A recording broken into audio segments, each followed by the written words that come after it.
Okay, so in this one I'm going to talk about the culminating events. I said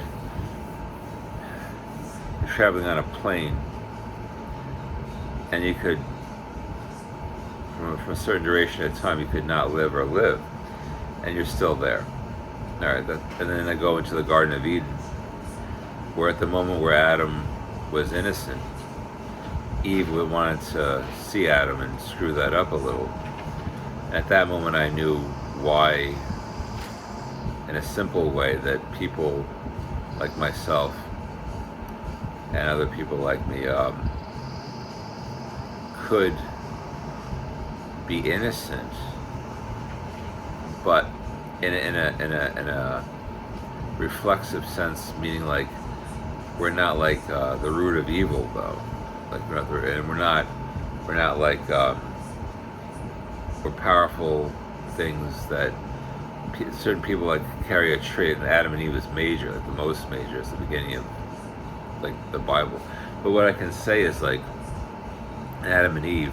Eve is not always the evil one either, but Eve is too hard to translate that. But what I'm saying is, it doesn't mean masculine and feminine either. It means like there's moments where you can understand like the greatest powers, and it could help you.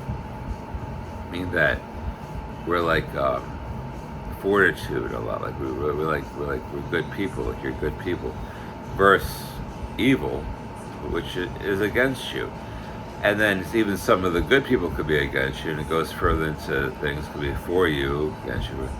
All right, now that's complicated. And then now I'm going to this. The Emperors of Time and Rye, which I mentioned as we walk beyond stars 3. What that means, the Emperors of Time and Rye, is how things are run, really, I think. Now, the emperors are an abstraction of a power that control everything on the planets, including animals and whatever else. It's hard to coexist with animals, really, I believe. But people, yeah, people, they control them, though. They control massively everything. Now, people are in situations in life, they get all different kinds, like a whole situation. It looks like when you're in the Colosseum, though, we're in the Colosseum, and you're not in a Colosseum like as like a football team or a rock star or anything else. When you're not in it and you're in it, is what happened to people too, with the internet and stuff. You can get into little forums, not Colosseums yet, but forums. The thing is this: it looks like what happened the whole time is clear now. The whole answer came to me today. It looks like this: when you can't operate in life, one, you could have a disability. Two, why do you have a disability? And three, knowing a little bit about it. Now, in my perspective of the Colosseum, let's say, that kind of situation is like Jane and John Doe. People aren't much. We're not unknowns, but we're not much. We're souls, like minimal souls. Minimal.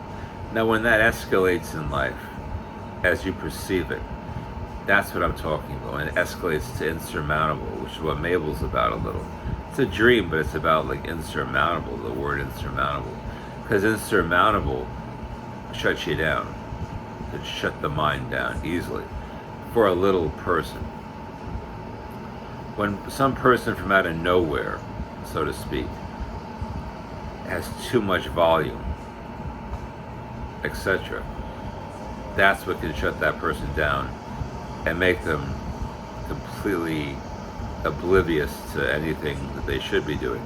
And the thing is this: as long as life continues, they perceive more and more and gather more and more, like gatherers, like gatherers in the forest, like people that gather food for the day. Look, they gather it. They gather. It's almost like if you take the Emperors of Time and Rye, how they control all that. It doesn't matter the family you're in. It's the individual that you are. They got handpicked for this. And everyone's handpicked in a way for something special. It doesn't have to be the Coliseum, it could be anything else. There's a million endless things you could be picked for.